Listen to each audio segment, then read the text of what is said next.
planet's on fire. It's a real code red. Got us by the balls, we're being slowly bled. All the swollen puppet heads, the propagandize, fake chocolate points, flat out lies. A house full of mirrors, it's a lousy reflection. Run hard left, it's a true direction. Democracy's in trouble, this news isn't fake. Everything we fought for is truly at stake. Border to border, coast to coast, it's time to cue the talent and meet our host. It's a podcast by George. All right, folks, it's showtime.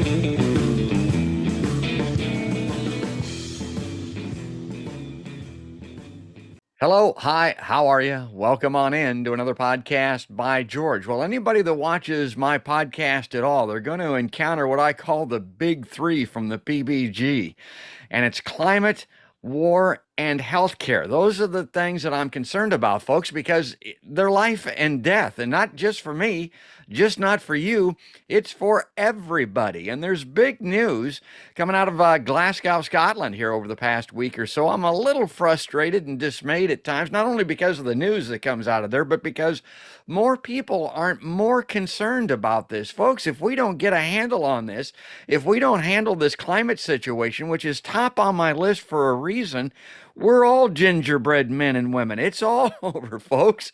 I mean, that's what we're dealing with, and that's why I wanted to welcome our esteemed guest, our climate expert, Dr. Jerry Schnur, back on the podcast by George Liveline today. Now, Dr. Schnur is the co-director, co-founder of the Iowa Environmental Focus. It's a product of the Center for Global and Regional Environmental Research. And he's a University of Iowa professor teaching civil and environmental engineering as well as occupational and environmental health. His specific fields of knowledge include water quality modeling, aquatic chemistry, and climate change. And as I mentioned, we're just thrilled always to have him back on the PBG. Dr. Schnur, welcome back to Podcast by George. Hi, George. Thanks for having me. Well, your perspective is unique and very valuable here because you have followed this along for years, if not decades. Climate change, the United Nations warnings on this thing, the IPCC. I remember you mentioned last time they'd had 6 reports since 1990. You were a delegate at that Paris climate summit. And there were high hopes that we were going to move it along here because Paris kind of fell flat. We had some political situation here. The United States kind of lost its leadership role, and we thought, okay, let's roll. Let's go here with Cop26. Is that what happened, or maybe not? Well, that's a pretty accurate description. I think, President Trump took us out of the agreement from Paris for almost 4 years, and then President Biden put us back in. So I guess we're back in the saddle, George. And in fact, the United States was a leader. Biden himself was a leader in a few things that happened at COP26 in Glasgow, Scotland. We can talk about, the good things and maybe the not so good things. I would say that there was progress made, but not nearly as much as we'd hoped. Well, what were you looking at most closely? What did you want to see addressed immediately, first and foremost, and in a big way? And then secondly, did it happen? Well, I was hoping, I think, first of all, that the pledges that the 197 countries would make would be much stronger than they were. We really didn't get much more.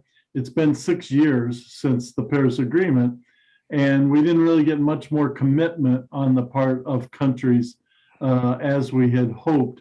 We're already, George, at about 2 degrees Fahrenheit warming for our listeners. And the goal of Paris was to try not to let it go above 2.7 degrees Fahrenheit warmer.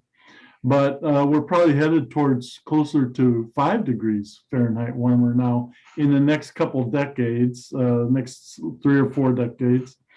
And at Glasgow, the pledges made were enough to maybe perhaps take it down to 4.3 or 4 degrees Fahrenheit. So if we're at 2 degrees Fahrenheit now and we go to 4 degrees Fahrenheit, wow, that's a lot more warming. Averaged over the whole Earth, averaged over all the seasons, that will change everything. Lots of movement, inability to insure people, environmental refugees, and then sea level rise, ice melt, wildfires, severe storms, you name it. Well, I just saw a talk. It was great. I would encourage people to look it up on YouTube that you gave to the, I think it's the Iowa City Foreign Relations Council out there. And you were talking about exactly this. Everybody kind of talks about this, but they really don't have any understanding of the gravity, the severity of this situation. If it goes to those levels, that 5 degree mark, like you're talking about, the ramifications of that are like, it's hard to imagine or describe. It really is, considering, how much disaster and money required for disaster relief we have already. I think I've mentioned on your program before, my son lives in the hills behind Monterey, California. He's had to evacuate his house. Wildfires are continuous threat there. Thank heavens for the firefighters. They've done an incredible job, and his house has been saved, but many others have not.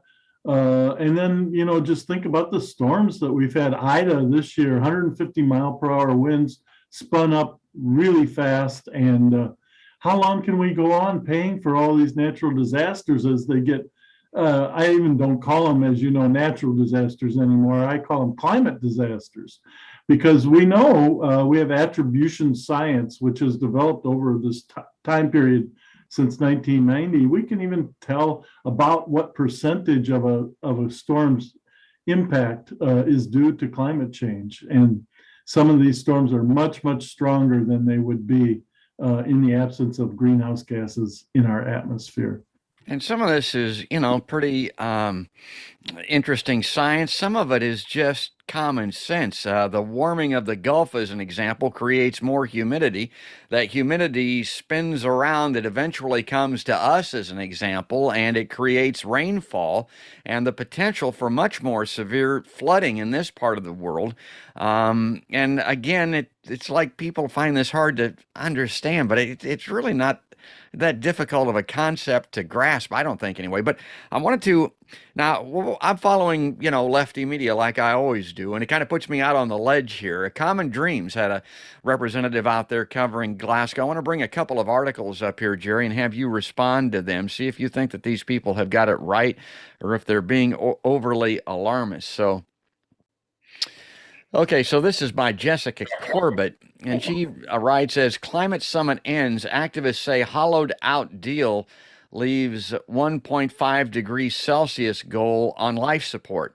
Critics also warn that Cop26 will be remembered as a betrayal of global South countries abandoned to the climate crisis with no money for the energy transition, adaptation, or loss and damage. She writes, faced with new research showing a significant gap between current commitments to cut planet heating emissions and the Paris Agreement's 1.5 degrees Celsius target that Dr. Schnur talked about, negotiators from nearly 200 countries on Saturday struck a deal that critics, and I guess I would be a critic, say falls short of what is needed to tackle the climate emergency. Now, some people are incrementalists, Jerry. They believe that you got to start somewhere and hopefully you can build upon it. History sometimes doesn't bear that out. But the situation with the climate south that she alluded to there in her first paragraph, actually, I know you've talked about extensively. The people that are suffering the most, perhaps, that are getting the least assistance in coping with this situation are the least to blame. I mean, my God, it doesn't take hardly any humanity or empathy to understand that and want to help these folks, but it doesn't look like that financial help is going to be forthcoming. Am I right in that? There is some financial help, and we should say what progress there has been. They're up to something close to 80 or 90 billion dollars a year in aid that is going to countries.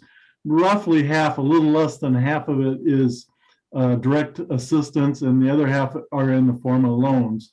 But again, in Paris, it was promised to have $100 billion each year be available for these countries to both adapt to future climate because it's going to get worse before it gets better, and also to reduce their own emissions too. Although it's just a pittance what they're contributing, as you said.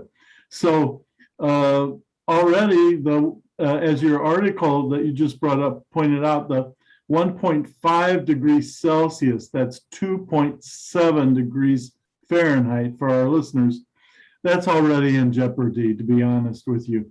We're warming at about 0.3 to 0.4 degrees Fahrenheit every decade.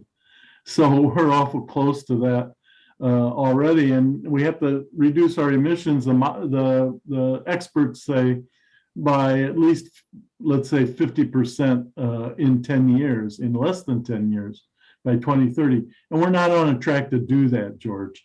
The countries, even their pledges isn't enough to do that. In fact, we're still increasing our global emissions. Yes. We've got to nail them to half. The other thing your article pointed out I wanted to mention is finance, which was a huge subject and somewhat disappointing also at the Cop26 in Glasgow, and that is that we, in addition to the $100 billion a year, the Green Climate Fund, there was a lot of talk about loss and damages, as she said. And the developing countries want us to have clear language in there that loss and damages there'll be reparations for when Maldive Islands go under and they have to move and uninhabit those. There will be payments associated with that. And rich countries in the United States especially have balked at that. They don't want there to be any liability clearly associated so that one country can sue another country for loss and damages. So while the word is in the new agreement, it doesn't have any rules or any procedures for how we would address that. Only that the ambition to have $100 billion a year remains. In fact, they even talk about much strengthening that, maybe up to 180 or even $200 billion a year. And so that is in the agreement. But again, little action to show that just now. And it's a pittance, as you mentioned. I mean, I know you don't like to talk about but you want to stick to the science, obviously, but I'll talk about the politics of this, folks. The U.S. House of Representatives just approved a spending bill for our military to bomb the shit out of people around the world. It's on the order of $750 billion a year that we're spending on defense around the globe to do this, and it was just proven conclusively in Afghanistan that it's not only worthless, it's counterproductive. We were spending $300 million a day, the United States alone, in Afghanistan for 20 years.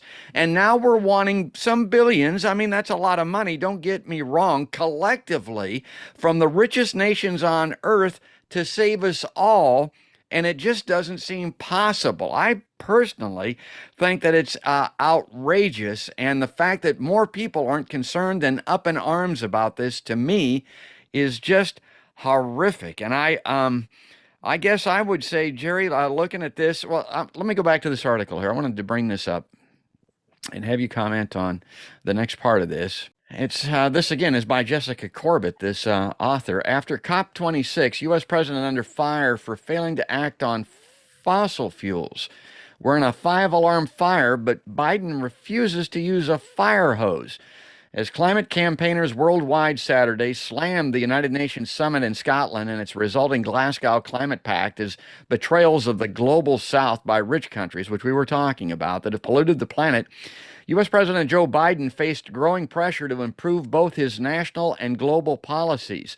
The fresh demands build on previous comments and calls throughout COP26, such as a Friday statement Food and Water Watch, whose policy director Mitch Jones said that this White House should fulfill its campaign promise to stop oil and gas drilling on public lands, put an end to oil and gas exports, and stop approving new dirty energy power plants and pipelines. And a lot of my lefty friends are really dialed into this Dakota Access Pipeline situation that got approved, up and running. And uh, I've heard you say before, Jerry, I think it was in this last conference, that like, not only should that have not been done, it's not going to be of use. That thing's not going to be serviceable in just a very short period of time.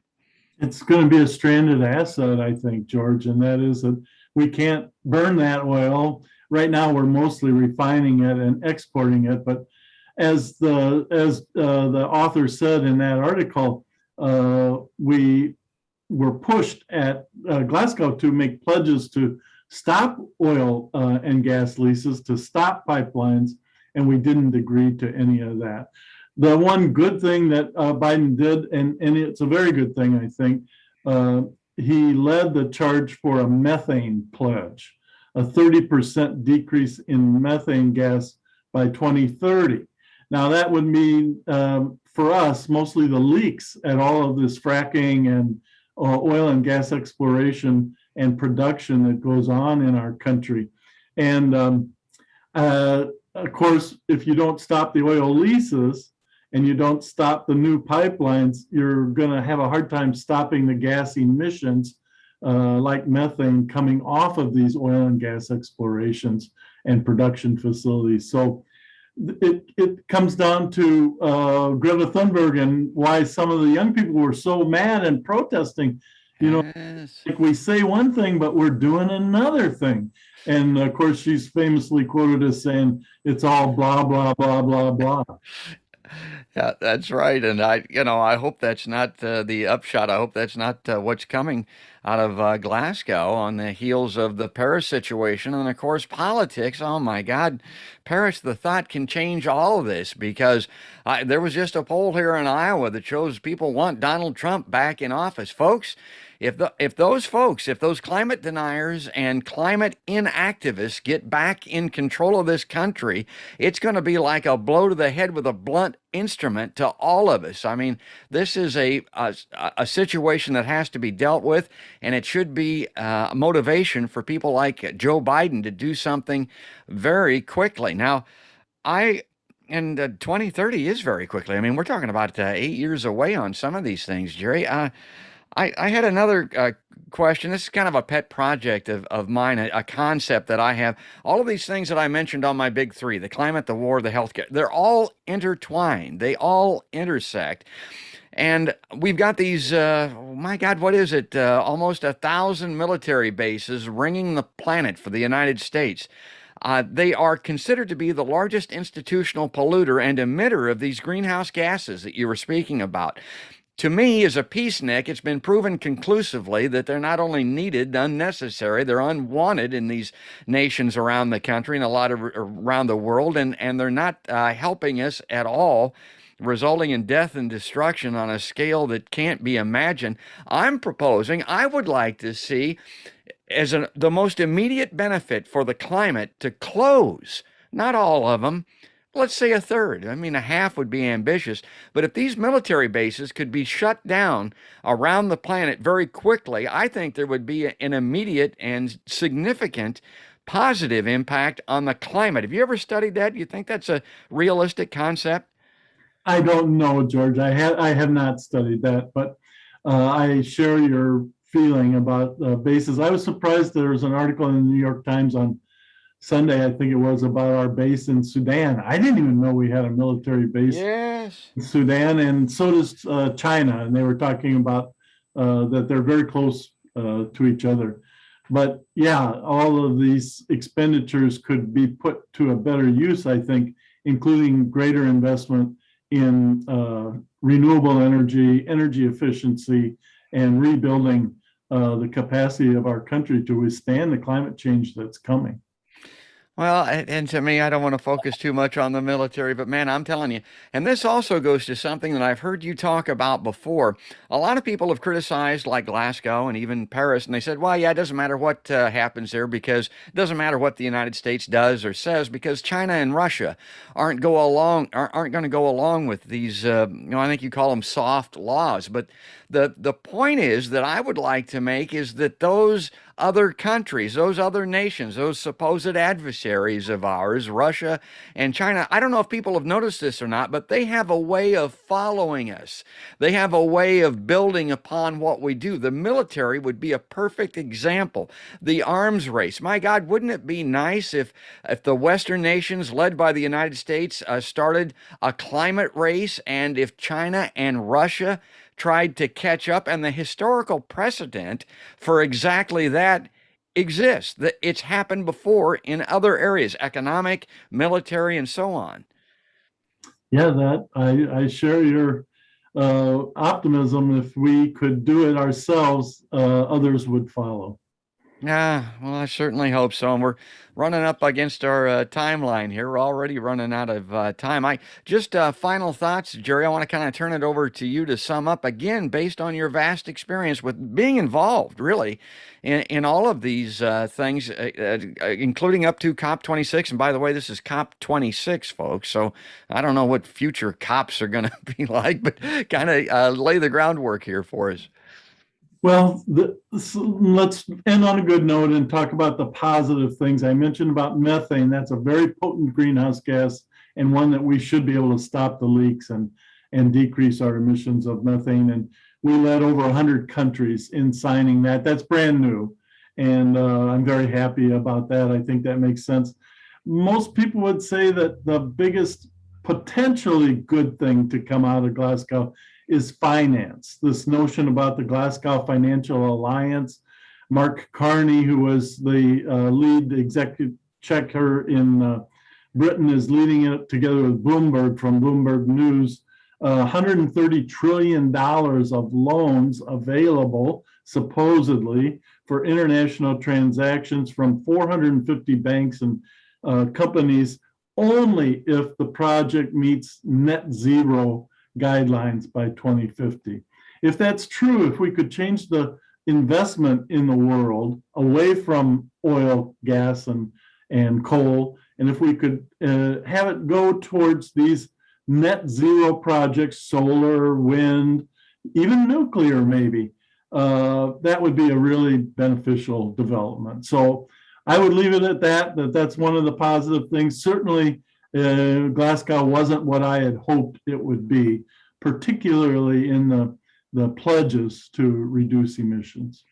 I guess one final thought, and I wanted to ask about this earlier and I didn't. These two major bills that are moving through Congress, and I've talked about them a lot on my podcast. The infrastructure bill, pared down somewhat, but just passing, and that reconciliation bill now that has climate initiatives and spending in it. What are you looking at in that legislation that you want to see protected? I think maybe it's already been reduced, some of it, but I mean, what do we need to get out of those things?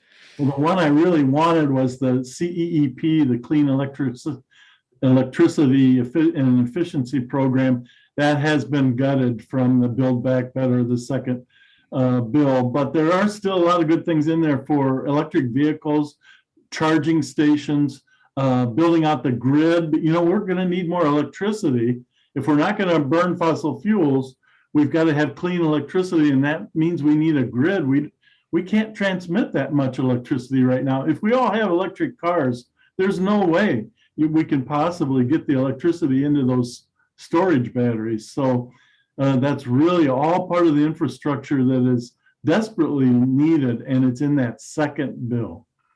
Yeah, and it's the grid and it's wind and solar because as climate activist Pramila Malik, who often appears on my show, is first to point out it's all about the base load. Where's that energy coming from? If it's coming from the burning of fossil fuels to create electricity, we're just creating an endless death loop, basically. That's not going to, I mean, there is some benefit in using electric cars, obviously, but it's where's the energy coming from? I mean, that's exactly right. Well, he's an expert, folks. He's a friend of the podcast, and we just love having him on. Dr. Jerry Schnur, thanks again for coming on this edition with kind of an overview, a wrap-up of COP26. Thanks a lot, George. And folks, if you enjoyed this perspective, this expert analysis that we get from Dr. Schnur and others on the PBG, please subscribe to us on YouTube and on iTunes. If you like the audio versions, follow us on Facebook. You can watch us there as well because that's where the videos also appear. And you can find everything, audio and video, links to all of the platforms on podcastbygeorge.com. But that's going to do it. That's going to wrap it up. That's all there is. And there ain't no more. That's another podcast by George.